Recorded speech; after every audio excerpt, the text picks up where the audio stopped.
우리가 하나님 자녀가 된 것이 얼마나 감사하고 또 소중한 일인 것을 저와 여러분들이 날마다 또 깨닫고 확인해야 될 겁니다. 우리가 복음이라고 하는 거, 그리스도라고 하는 이 복음이라고 하는 단어는 이 세상의 최고의 가치고 최고의 이름이에요. 그런데 사단은 이 그리스도의 이름의 가치를 망각하게 만들어요. 그래서 고린도전서에도 그런 말이 있지만은 구원은 받았지만은 부끄러운 구원이다. 불 가운데 구원받는 것처럼 알몸으로 구원받는 부끄러운 구원을 받는다. 그런 표현이 있어요. 구원받은 하나님의 자녀가 누림을 잘못 가지게 되면은 부끄러운 구원을 받는 거예요. 정말 지옥에 안 가서 우리는 천만 다행이지만은 정말 영광스럽고 우리가 고귀한 구원을 누려야 될 거예요. 그래서 우리는 내 영혼 혼자만 구원받는 것으로 만족하지 말고 우리는 주변에 많은 사람들이 이 구원에 참여하고 함께하고 주님이 우리를 위해서 하신 일을 찬양할 수 있는 그런 영광스러운 구원이 되어야 될 겁니다.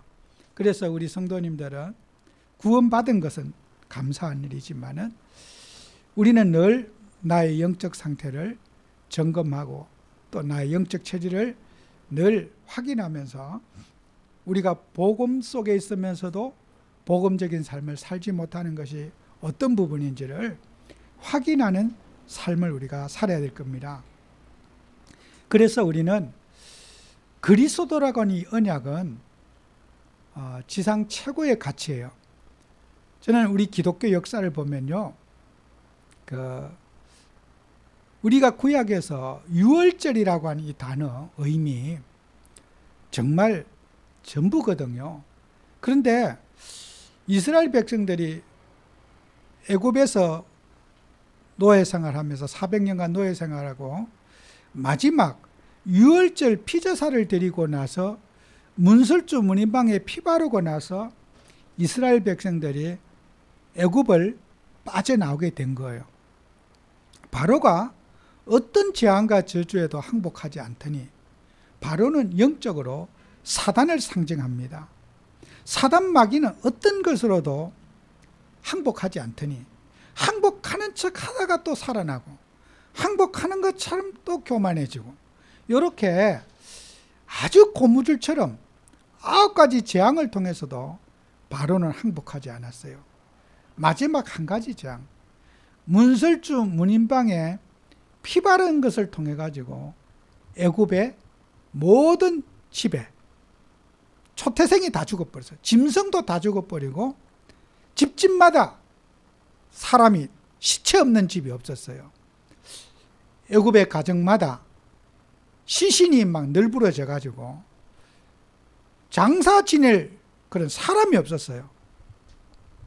그래서 개인들이 집집마다 장례식을 하고 준비하는 사이에 이스라엘 백성들이 아이들 모든 가축 재산 다 끌고 수레에다 싣고 이스라엘 백성들이 종처럼 노예 도망치듯이 빠져나온 것이 아니라 아주 여유 있는 걸음으로 왕처럼 누리면서 애굽 사람들이 시체 치우느라고 정신없는 그 사이에 이스라엘 백성들이 모든 지금까지 400년 동안 월급 못 받은 거 한꺼번에 싹 금은 모아 다 싣고 애굽에 가져 아바야 광야에 쓸 것도 없지만은 금덩거리며 뭐며 진귀한 거 다 수레에 싣고 이제 출애굽을 하게 되는 거예요. 그래서 이제 여자와 아이들이 천천히 걸어서 아주 룰루랄라 하면서 이제 광야를 가는데, 그래 이제 가다 보니까 이제 홍해에 다다르게 됐죠. 그때 홍해에 도착한 시간에 이스라엘 백성들, 애굽의 사람들은 이제 장례식 수습을 다 하고 보니까 히브리인들이 다 가고 없는 거예요. 한 명도 없는 거예요. 그때서 바로 왕과 그의 군사들이 이스라엘 백성들을 추격해갖고 따라갔더니 홍해 앞에 딱 맞닥뜨린 거예요. 그래서 하나님이 홍해를 갈르시고 이스라엘 백성들을 건너게 하시고 그 유월절의 피제사를 통해서 장자가 죽고 그 나머지 사람들 있잖아요. 그 애굽의 군사들과 모든 사람을 홍해에다가 물에다 다 수장시켜 버렸어요. 이스라엘의 백성들을 다시는 추격할 수 없는, 영원히 추격할 수 없도록 군사를 하루아침에 다 물에다 다 몰살시켜 버렸어요. 그게 홍해 사건입니다. 그래서 이스라엘 백성들이 광야에 40년간 있는 동안에 한 번도 애굽 사람들이 이스라엘을 다시 추적하지 못했어요.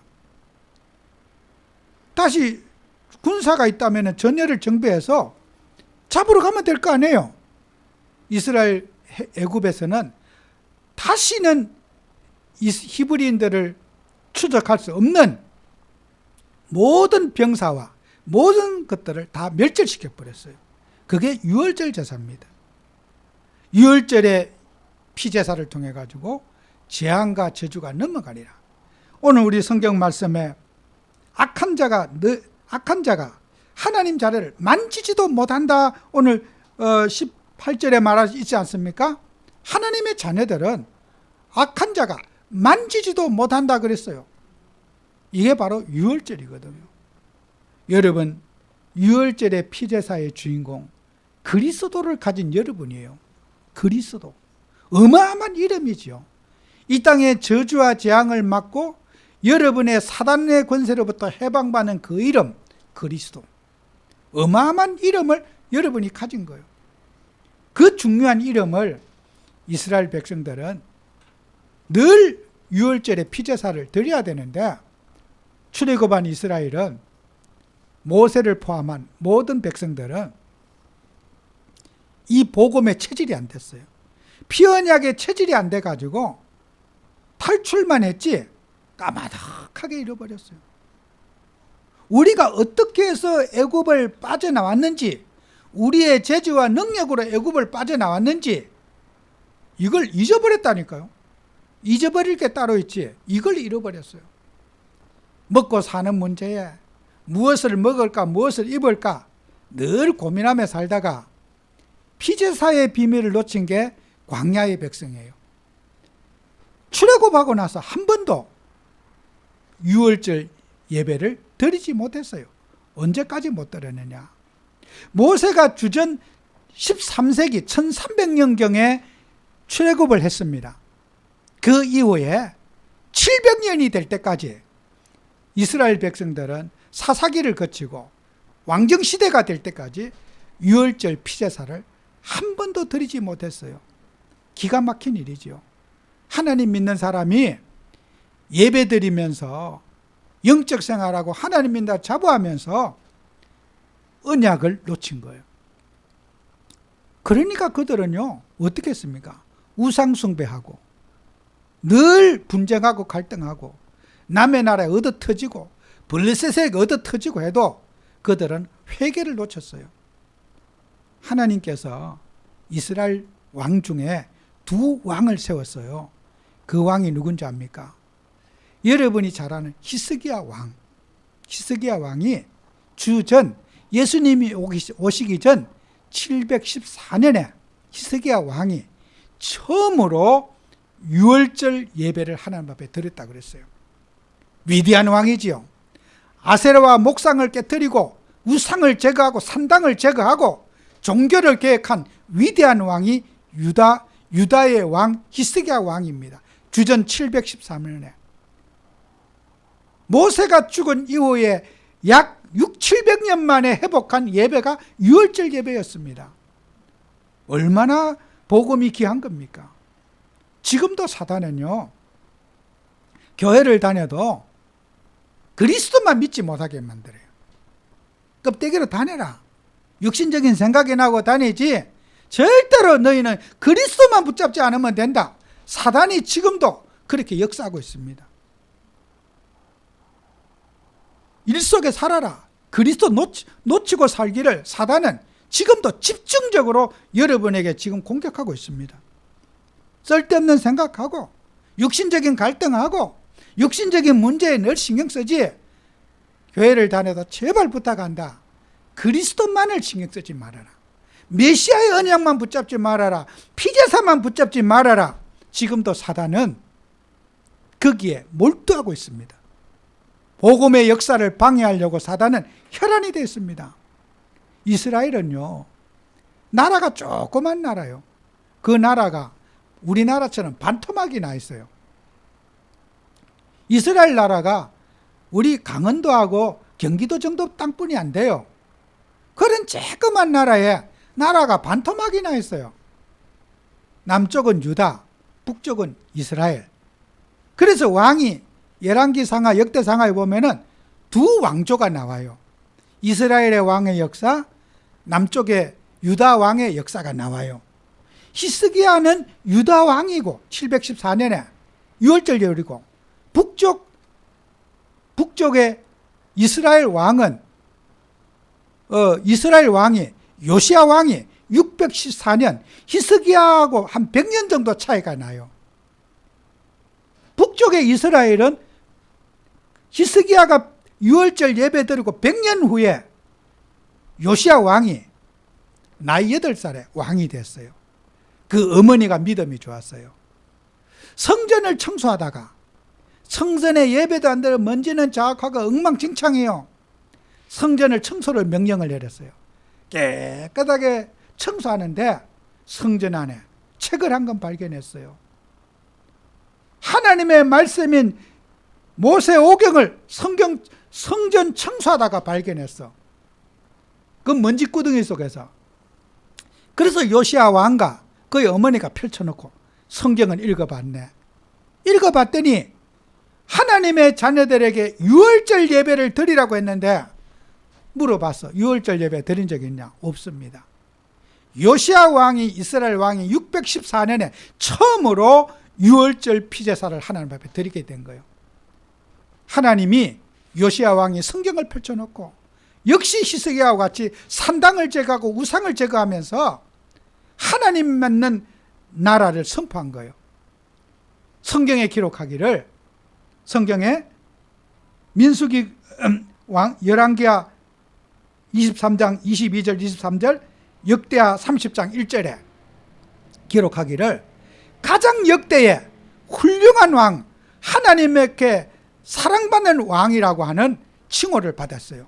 히스기야하고 요시야의 그런 종교개혁이 오늘 우리 이 시대에 하나님께서 우리를 오늘 통해서도 유월절을 회복하기를 원합니다. 피언약을 회복하기 원합니다. 우리는 어떤 상황에도 피제사의 비밀을 놓치면은 우리는 망하는 거예요.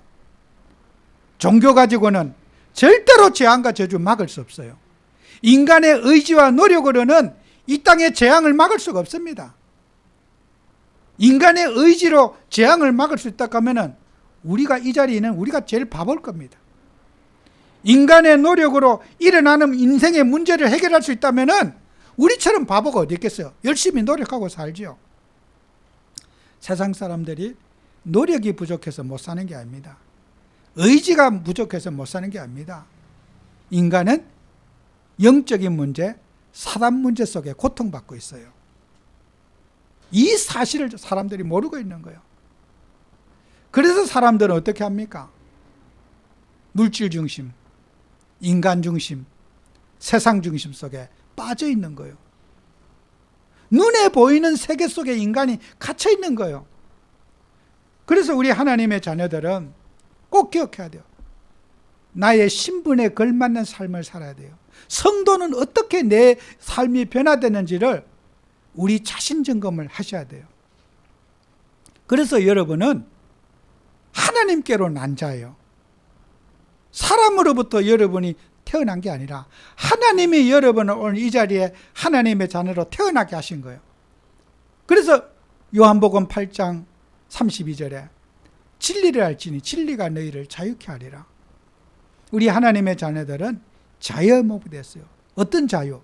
사단으로부터 자유함을 받았어요. 영적 문제로부터 자유함을 받았어요. 여러분 얼마나 여러분 귀한 축복받은 줄 압니까? 재앙에서 여러분은 자유함을 받아서 빠져나왔어요. 자유는요, 누리는 것만 중요한 거고 책임이 더 중요해요.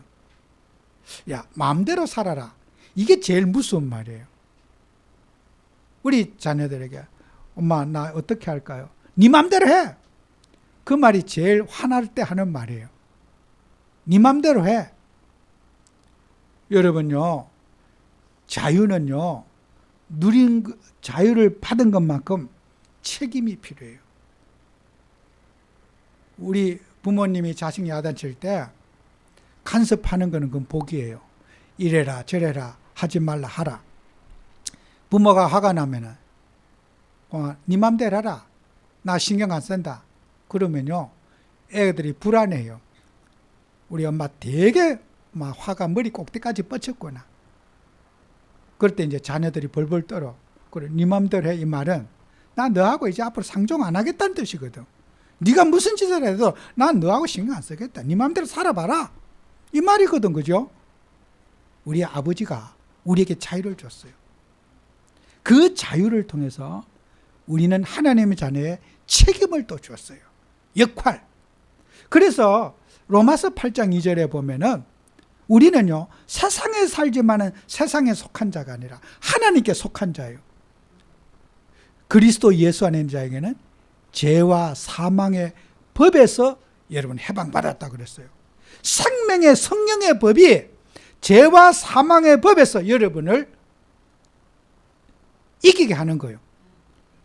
그래서 우리는 자유함을 받은 저와 여러분들은 성령의 인도하심을 받기 위해서 항상 기도해야 돼요. 그게 책임이에요. 우리는 모든 일 속에 하나님의 인도를 받아가는 성령의 사람으로 저와 여러분이 세워져야 돼요. 모든 시간, 만남, 장소, 환경 속에 하나님의 도우심을 받고 성령 인도를 받는 사람이 돼야 되는 거예요. 복음의 사람은 율법이 아닙니다. 어떻게 하면 내가 하나님의 인도를 잘 받는 사람이 될까? 이게 여러분의 고민이 돼야 돼요. 그게 성도의 삶입니다. 자유에는 책임이 따라요. 그 책임은 뭡니까? 여러분과 저는 성령 인도 받을 책임이 있어야 되는 거예요. 매사에. 우리의 인생의 문제 앞에, 갈등 앞에 어떻게 하면 내가 하나님의 인도와 하나님의 도우심을 받을까? 우리가 기도하면서 문제들을 하나님의 도우심으로 풀어가는 기도의 주역이 되어야 되는 거예요. 그게 책임을 감당하는 사람이에요. 그래서 열심히만 한다고 되는 거 아니에요.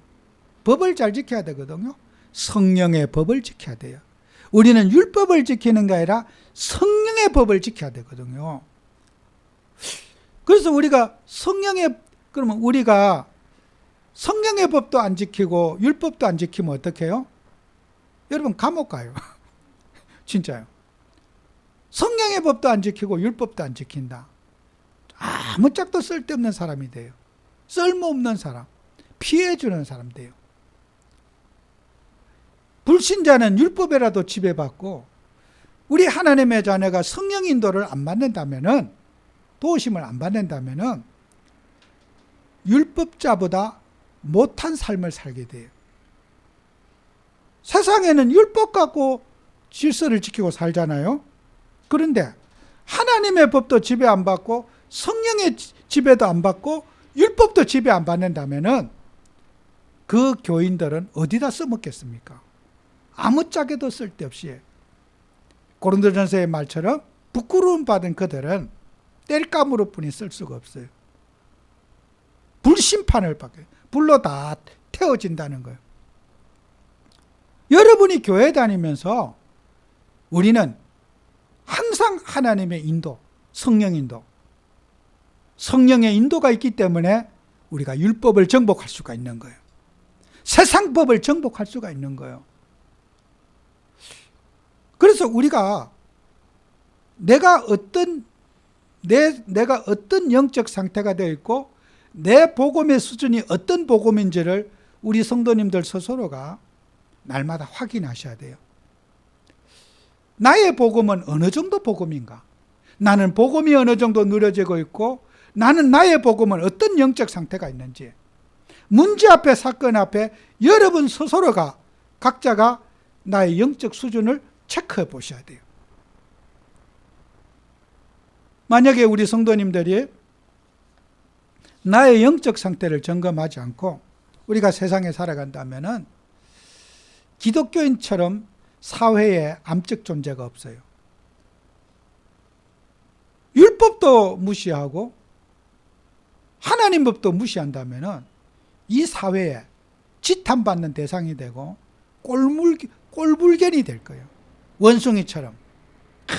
교회 다니는 인간들 암자고도 못 쓰겠다. 어디다 쓰겠느냐? 손가락질 받게 될 거예요. 율법의 지배도 안 받고 성령의 지배도 안 받는다면 세상 사람들은요, 죄가 무섭고 법이 무서워가지고 법을 지키려고 노력을 해요. 우리는 해방은 받았는데 성령의 체질이 안 됐으면요, 율법자한테 여러분은 지배당하게 돼 있어요. 그래서 우리는 복음의 체질이 돼야지 율법을 정복할 수가 있고 율법을 다스릴 수가 있고 세상 사람 위에 여러분이 정복자로, 지도자로 세워질 수가 있는 거예요. 정말 우리는요, 복음 속에 나를 세우는 이 시간 너무나 소중한 시간이에요. 여러분이 복음이 됐다고 자부하는 것은 자부심은 좋지만은 나의 영적 생활을 점검해 보셔야 돼요. 월요일에 우리 총회가 있습니다. 제가 또 투표는 새로운 회장과 임원들을 뽑는 또 선출이 있고요. 또 여러 가지 이제 법안을 만드는 일이 있어요. 근데 제가 웬만하면 저는 어떤 일이든지 제 일도 아니고 뭐 직접적인 일이 아니까 개입 안 하려고 했는데 밤에 12시가 되도록 그 전체 카톡방에 싸움이 벌어졌더라고. 뭐 그 기사를 내리지 않으면 고소 고발하겠다 뭐 이런 말까지 나오고 막 그런 이제 논쟁이 벌어지더라고. 제가 그 다음날 지방을 가면서 기도를 계속 찬송하고 기도하면서 아침에 내려가면서 휴게소에다 차를 채워놓고 제가 좀 거기다가 한 10시쯤 돼서 문자를 올렸어. 아침 식전에 올리면 실례니까 올려서 우리가 선거관리위원회도 또 우리가 각 후보들도 규칙을 보고 그 규칙 안에서 선거운동을 하시고 규칙에 위배되는 일을 하지 마시라고. 그 규칙 위반한 것들을 제가 잠깐 몇 자를 썼어요. 선거관리위원도 마찬가지고 또 그 후보자들도 마찬가지고 우리가 규칙을 보시라고. 규칙을 보시면은 그 규칙에 그 규칙 위반이 돼가지고 당선이 되잖아요. 당선 무효가 돼요. 법을 어기고 한 거는. 그래서 제가 그러고 전화를 꺼버렸어요. 전화를 지워버리고 한 20시간 만에 전화를 켰어요. 전화를 켜니까 많은 분들이 이제 제게 카톡도 와 있고 전화도 와 있어요. 근데 이제 한 같은 내용이 다 욕은 한마디도 없더라고. 목사님, 명쾌한 우리가 이 처리에 감사하고 고맙다는 인사가 전국에서 많이 이렇게 와 있더라고. 제가 자랑이 아닙니다. 여러분과 저는요, 뭔 일을 할 때, 우리가 복음은 온데간데 없고, 자리, 뭐 어떤 자기 이익 따라서 고소하겠다, 고발하겠다, 그 말 함부로 하는 거 아니에요. 그거는요, 선을 넘은 거예요. 우리 전도자들 아닙니까? 복음 가진 하나님 자녀들 아닙니까? 그렇게 함부로 그렇게 말하시는 건요, 그 순간에 복음을 잃어버린 거예요. 그리스도 잃어버린 거예요. 여러분 복음운동 하면서요, 문제 앞에 사건 앞에 나의 복음은 어떤지, 그거 별일 아니에요. 그거 죽고 살 일도 아니에요. 그게 뭐 그리 대단한 일입니까? 하나도 중요하지 않아요. 제가 주님께 물어봤어요. 주님, 이게 그렇게 중요한 일입니까? 제 양심에 답이 와요. 하나도 안 중요하다. 근데 그 꽂힌 사람은 엄청 중요하게 보여요. 세상의 전부라고 보이거든요. 그 생각이 잡히면 그래 보여요. 내가 주님께 물어봤어요. 주님, 이게 중요한 일입니까? 하나도 중요하지 않는데 뭐 그렇게 중요한 일인가? 영혼을 살리고 지금 사단이 마귀에게 눌려 있는 불신자 현장을 보면은 하나도 안 중요한 일이에요.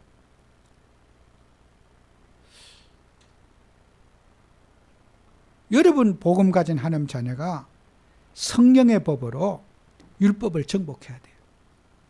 율법을 다져야 돼요. 여러분 법을요, 내게 유익하도록 법을 고치면요, 그거 전부 나쁜 사람이에요. 하나님의 뜻에 유익하게 법을 만들어야 돼요. 그게 법이에요. 내게 유익하도록 법을 뜯어 고치고 만든다면은 그거 사단의 역사예요. 하나님을 빙자해서 법을 자꾸 뜯어 고쳐야 돼. 내 행실은 고칠 생각, 법 고쳐야 된다. 내가 죄를 지어도 죄가 드러나지 않도록 법을 바꿔야 된다. 내 행동이 잘못된 게 아니고 법이 잘못됐다. 법이 없었으면 내가 죄가 없는데 법을 바꿔야 된다. 기가 막혀요, 내가. 그거 참 신기하다. 저희 여러분 이 설교 듣고 기도해 주셔야 돼요. 행실을 바꾸면 될 일이지 법을 바꾸지 말고 내 행실이 법에 맞게 살면 돼요. 그런데 내 행실은 그대로 잘했다고, 법이 잘못됐고 내가 범죄자가 됐으니까. 여러분, 절도죄가 그것만 없었으면 내가 도둑놈이 안 되는데, 그 절도죄만 없었으면 되는데, 그 도덕에 미친 사람이 그런 생각하는 거예요. 국회의원 바로 세워갖고 절도죄를 없애야 된다. 그러면 내가 절도죄가 없어지지 않지 않느냐. 그런 인간들이 있어서 제가 이런 말을 하는 거예요. 여러분 생각해 봐요. 도둑질을 고치는 게 중요합니까? 절도죄를 없애는 게 중요합니까? 생각해 봐요. 하나님 앞에서. 누가 뭐래도 도둑놈이 회개해야 되지. 절도죄로 그 제목을 있어야 되는 거예요. 그죠? 도둑놈이 회개해야지. 그런 법안이 제가 2개가 올라와 있어. 그래서 내가 참 기가 막히고 어이가 없고, 하나님이 나는 저절로 붙잡아줘요. 행실 고치면 간단한 일을 법 고치려고. 그건 말이 안 되죠. 행실 고치는 게 빨라요. 법을 고치는 게 아니에요. 법이 잘못된 게 아니고 회개하면 돼요. 그 양심에 화인받은 인간을 예수 이름으로 결박시켜야 돼요. 여러분, 사람들이 법을 원망하지 말고 내가 회개하면은 그 절도죄가 나하고, 도둑질 안 하는 사람에게는 절도죄가 아무 나하고 상관이 없어요. 그게 그리 중요하지 않아요. 그 절도죄 항목을 외워가지고 몇 조 몇 항이라고 떠들고 다니지 않아요. 도둑질에 하지 않는 사람은 그 절도죄 관심 없어요. 그 제목이 있는 줄도 모르고 몇 조 몇 항인가도 몰라요. 여러분, 우리 복음 가진 하나님 자녀가 성령의 법을 누리면서 죄의 법을 정복하시기 바라요. 은혜롭게 사랑하고 섬기고 이해하다 보면은 죄질 시간이 없어요. 그 율법이 있은지 없는지도 몰라요. 우리는 율법 아래 있는 게 아니라 성령의 법 아래 저와 여러분이 있는 거예요. 그래서 우리 성도님들은 항상 성령 인도 받기 위해서 기도해야 돼요. 세상에 어떻게 율법을 우리가 정복하겠습니까? 율법이 잘못된 겁니까? 아닙니다. 율법은 있어야 됩니다. 사회의 법도 있어야 됩니다. 가정의 법도 있어야 됩니다. 그 위에 성령의 법이 있으면 돼요. 은혜의 법, 사랑의 법으로 우리가 가정을 이루고 사회를 이루어 가야 되는 거죠. 오늘 우리 교회 성도님들, 율법 아래 놓인 저와 여러분 아닙니다. 성령의 법이 우리를 지배하고 있어요. 그래서 우리는, 제가 반복된 말을 계속해서 드리지만은, 우리는 하나님의 자녀는 뼈대가 있는 삶을 살아야 돼요. 세상에 장마에 쓰레기 떠내려 가듯이, 홍수에 쓰레기 떠내려 가듯이 우리가 떠들어야 되는 게 아니라, 살아있는 물고기는 물살을 차고 올라가서 물살을 즐겨요. 세상을 거슬러 살지 세상 속에 떠내려가지 않아요. 살아있는 물고기는요, 죽은 물고기는 배 허옇게 까가지고 떠내려가요. 정처 없이 떠내려가서 어디 가서 없어지는 거예요. 우리는요, 살아있는 물고기예요. 생명 가진 자예요. 세상을 다스리고 세상을 정복하고 세상 위에, 율법 위에 그리스도가 있는 거예요.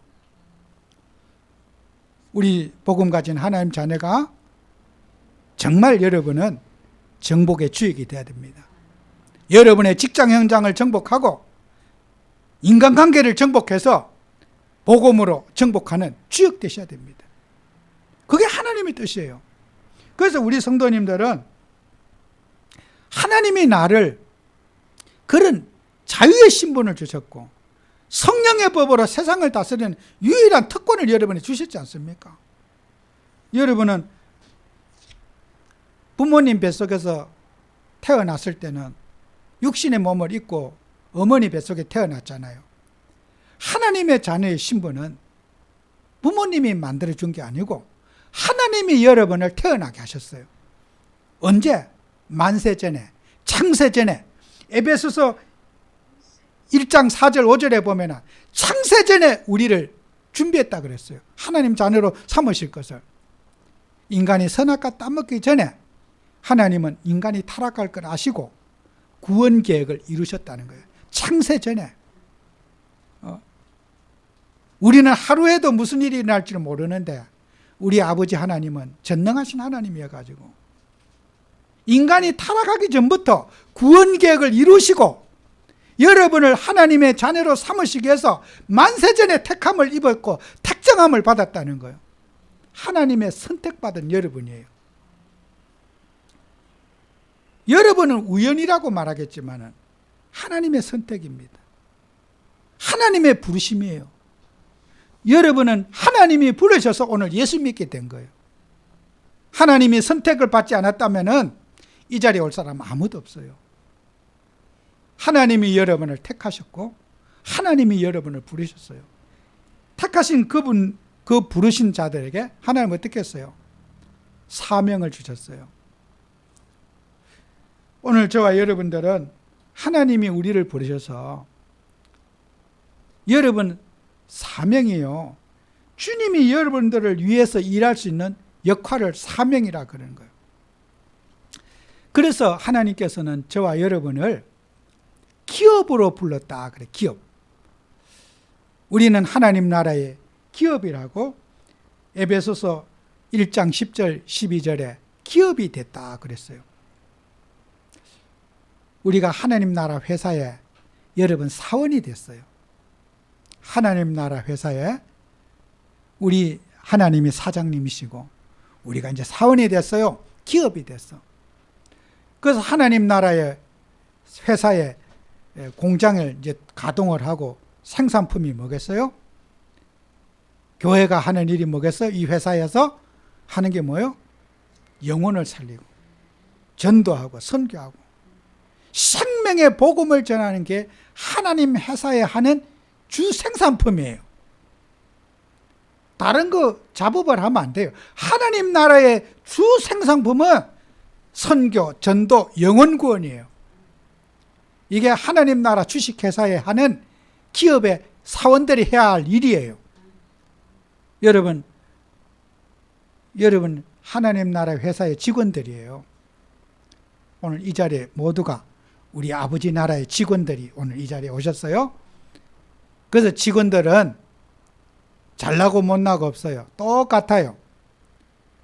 목사도 우리 하나님만 사장님이고 우리는 전부 다 평직원들이에요.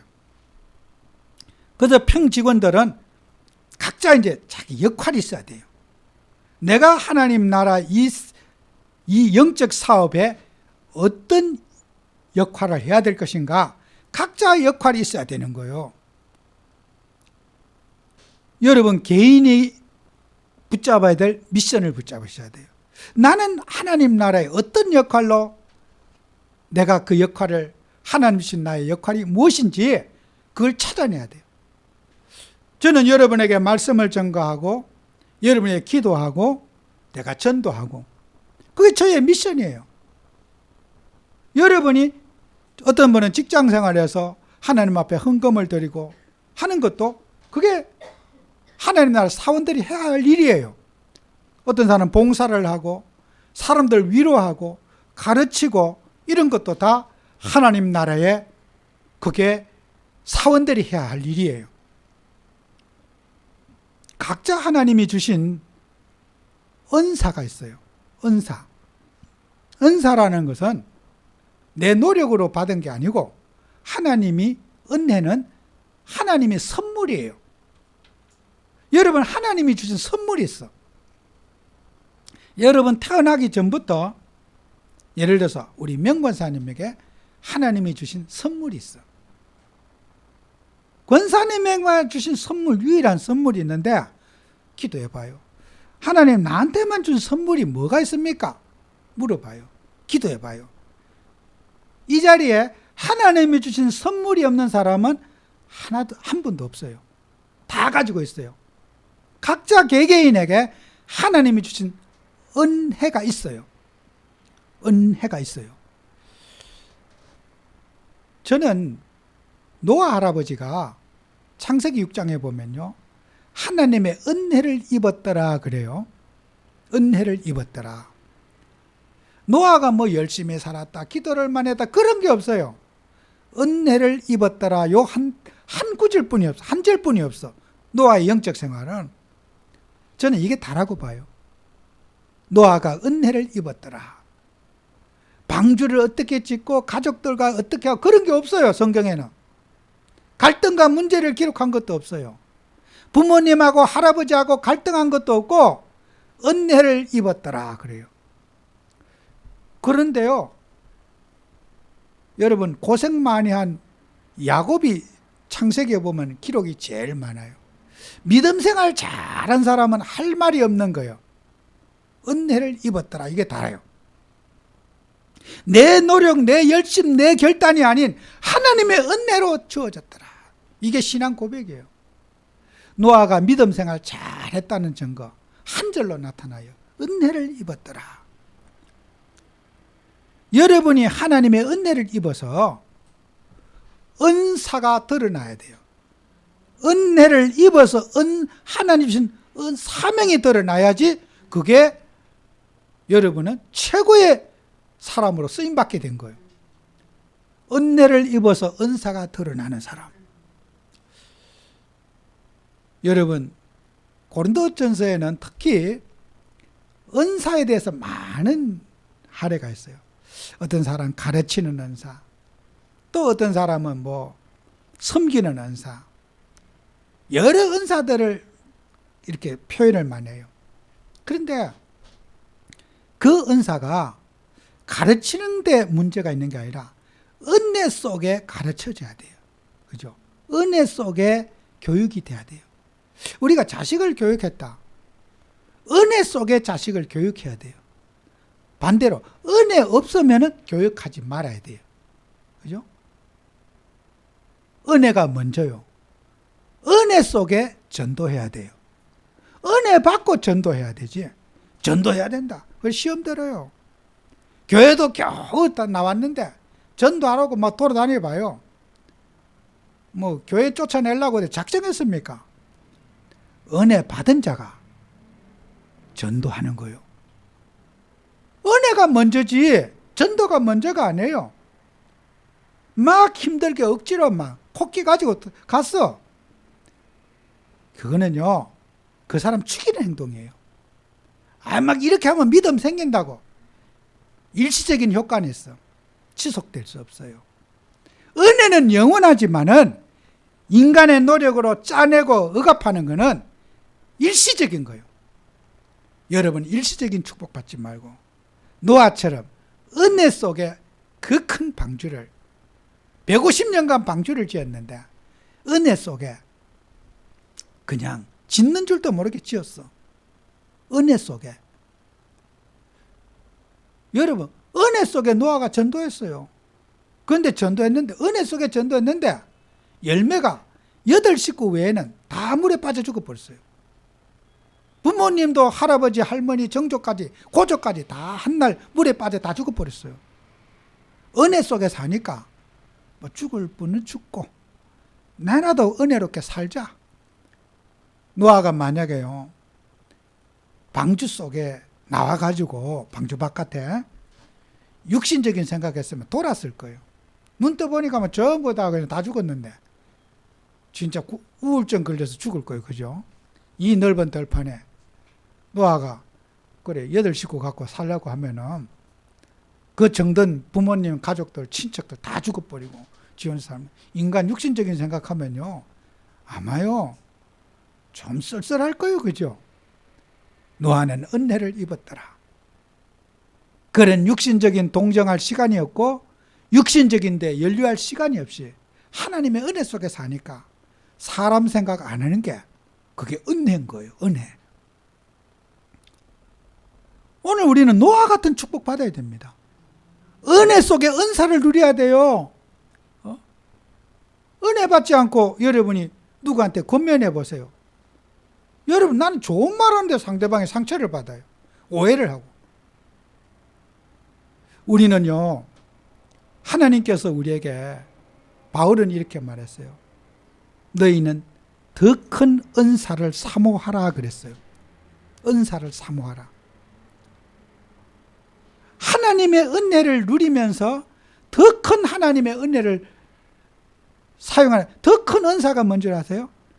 고린도전서 13장 13절. 믿음, 소망, 사랑, 이 세 가지는 항상 있을 것인데 그 중에 제일은 사랑이라. 사랑의 은사. 이 요한서를 마치면서요, 요한서의 주제가 뭡니까? 사랑입니다. 사랑하면 다 끝난다. 사람이 이쁘고 귀하고 그러면 끝난다. 사랑으로 가르치고 사랑으로 권면하고 사랑으로 받드는 거다. 만약에요, 제가 우리 목사님들과 귀한 우리 주의 종들을 제가 사랑하지 않는다면은 제가 어떤 말을 이렇게 권면했을 때 아마 일파만파가 될 거예요. 금방진 놈, 뭐 오만 소리 다 나오겠죠. 그죠? 근데요, 저는 진심으로 목사님들 사랑해요. 진심으로 주의 종들을 위해서 하루도 기도 빼놓은 적 없어요. 제가 어린 신앙생활 하면서부터 목사님들 위해 제가 기도하고 목사님들 사랑하는 그 마음은 하나님이 아실 거예요. 한 번도 내가 새벽에 기도하는 이상 저는 주의 종들을 위해서 기도하는 것을 신 적 없어요. 사랑하는 분들이에요. 사랑의 교육이 돼야 돼요. 그죠? 문자를 따져갖고 따지는 그것은 너무 그건 아닌 거예요. 내가 사랑했느냐 사랑하지 못했느냐, 그게 문제인 거예요. 바울이 뭐라 했어요? 믿음, 소망 제일 중에 그 중에 사랑이 최고의 은사다. 사랑의 은사를 받기를 기도해라. 사랑의 은사를 받기를 기도해라. 세상 사람이 다 미워해도 내가 사랑하면 끝나는 거예요. 우리는 세상 사람들이요, 사랑에 상처받아 있고 사랑에 굶주려 있어요. 정말 이 불신자들요, 제가 얼굴 이렇게 뵈면은 참 어떨 때는 안타까워 보이고, 얼굴이 왜 이렇게 저렇게 망가지고 찌들려져 있는가, 구질구질하고. 제가 이게 배를 한번 탔는데요, 그 낚시하는 그 배인데 제가 제일 그 뒤에 이렇게 꼴찌에 거의 이렇게 있는데 3명이 나란히 있는데 옆에 2분이 싸우는 거야. 요 경계를 넘지 말아라고. 그건 장소가 넓어요. 싸울 일이 아닌데 나이도 내가 볼 때는 아무래도 한 대 70, 60 몇 살은 됐을 것 같고 싸워. 선장이 나왔어. 선장이 목소리가 갈갈해. 뭐 갖고 이러냐고. 이 널널이한 데서 뭔 짓 하고 있느냐고 막 호통을 치더라고. 근데도 2분의 입을 막 눈알이 삐죽삐죽하고 막 얼굴 보니까 참 더럽더라고. 참 더럽게 살았구나. 인생 어떻게 저렇게 덩치는 커가지고 정말 저렇게 새가슴으로 살았나. 참 안타깝고 저들의 상처를 좀 치유해 줬으면 좋겠다. 그래서 제 옆에 있는 그분에게 가서 좀 쉬었다가 가서 음료수를 하나 탁 들으면서 어디서 오셨습니까? 그 이제 얘기를 친절하게 나눴어요. 갑자기 이분의 얼굴이 조금 전의 얼굴보다 얼마나 밝고요. 어린 애기처럼 얼굴이 참 그 험악한 얼굴이 순수해 보이더라고. 사람이 화냈을 때 얼굴과 또 그래 미소가 품으니까 얼굴이 또 그렇게 이쁘더라고요. 그래서 좀 가르쳐달라고 얘기도 하고 좀. 근데요, 또 이제 옆에 분이 또 삐질 거면, 내 옆에 분이 저 가서 또 붙었네? 입이 짝짝콩 되네? 딱 눈치가 끌거지더라고. 그래서 내 가방 안에는 사과를 하나 꺼내가지고, 사과를 반을 탁 잘라갖고, 갑자기 감격이 갖고, 그 음악 이분이요, 자기가 잡은 고기를요, 회를 뜨더라고. 그 자리에서. 장갑을 갈아 끼고, 막, 그 바쁜 시간에 부탁도 안 했는데, 막, 이거 하면 돼. 그 사모장 보고, 막, 초장 어디 갖고 오라고 또 시키고, 내가 처음으로 칼치회를 한 먹어봤어요. 태어나서 처음으로. 세상에 그렇게 맛있을 수가 없더라고. 태어나 처음 먹어봤어요. 그분이 해줬어요. 사과 반쪽 주고, 제가 칼치회를 얻어 먹었어요. 그 사람이요, 어디든지가 막 사랑에 굶주려갖고 그저께 어린 유치원생 싸우듯이 탁탁 걷고 눈길을 삐졌다가 혀를 흘겼다가 세상 사람들이요, 나이는 많은데 영적인 상태는 험악합니다. 여러분이 복음 누리면서 그들을 살려야 됩니다. 그 상처받은 영혼들 세상 나와 짝갈렸어요. 그래 제가 그 모습 보면서 그 방송에서 다 보지 않습니까? 선장님이. 그러니까요, 선장님이 계속 오지요. 또 그 사무장이 와서 하죠. 사무장이 우리 선생님 내가 고기 잡는 거 보고 싶은데 고기 잡아 드리겠다고. 내가 할 수 있으니까 가시라고. 아닙니다. 제가 잡아 드려야 됩니다. 내가 잡아갖고 내가 한 마리 갱평 가져갈 겁니다. 그래서 나는 앉아있어서 제 본이 찾는 거야. 그래서 또 사무장은 또 그 베테랑 아닙니까? 고기 잡는 베테랑. 그래, 그 사무장 수고한다고 비스켓 하나 또 주고 먹으라고. 여러분, 하나님 일 하면서요, 이 세상 사람들요, 너무 인생 험악하게 살아가지고 마음에 여유가 없어.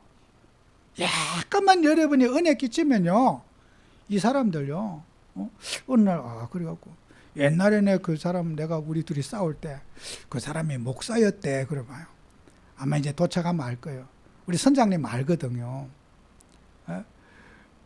아유, 이거 낚시바늘 낄 줄 알면서 왜 못 끼신다고 그러면, 아이고, 손에 귀찮다고 그러니까. 막 이 사람들 끼달라니까 더 잘 끼죠. 그러니까. 그 일 시키지만 또 좋아하더라고요. 어느 날, 그 사람들이 우리 싸울 때, 그 인간이 목사였대. 그러면 그렇지. 이래 돼야 되지. 그 여러분이 어디 가서든지 여러분 누려야 돼요. 사람의 관계를 누리고 사랑을 끼치고. 그러니 여러분이 복음 가진 하나님 자녀가 어디든지 피스메이커로. 그게 여러분이요, 보이지 않는 영적 그릇이 돼야 돼요. 정말 우리 하나님의 자녀가 이번 한 주간에도 그리스도의 빛을 전달하고, 여러분의 삶 속에서 하나님이 주신 나의 미션이 뭔지 그걸 찾아서 우리가 남한테 보이려고 하는 것도 아니고 한 걸음 한 걸음 인도받아서 여러분이 예수님을 드러내는 증인 되셔야 돼요. 그게 하나님이 여러분에게 주신 사명이에요. 그래서 은혜 받은 자가 은사를 누리는 것이 결론입니다. 은혜 받지 못한 자는 은사가 무용지물이 되어져요. 아무 짝도 쓸데없어요. 가르치는 게 폭력이 되고, 가르치는 게 권면한 게 남의 불질르게 되고, 싸움 난 집에 기름 부어갖고 더 불 잘 타도록 만들어주고, 본의 아니게 은혜 없이 은사 누리면은 그만 거꾸로 일어나요. 여러분, 이게 무슨 얘기입니다. 은혜 없이 일한다는 것은 큰일 납니다. 우리는 은혜 받아야 됩니다. 은혜를 속에 은사가 있습니다. 승리하는 여러분 되시기를 축원합니다. 기도합니다. 주님, 우리에게 은혜 주셔서 정말 이 흑암 속에서 살면서 은혜를 누리는 저희들 되기를 원합니다. 세상이 뭐라 한다 할지라도 노아처럼 하나님의 은혜를 누려서 은혜의 세상을 정복하고 다스리는 주역들이 되게 해 주옵소서. 예수님 이름으로 기도합니다. 아멘.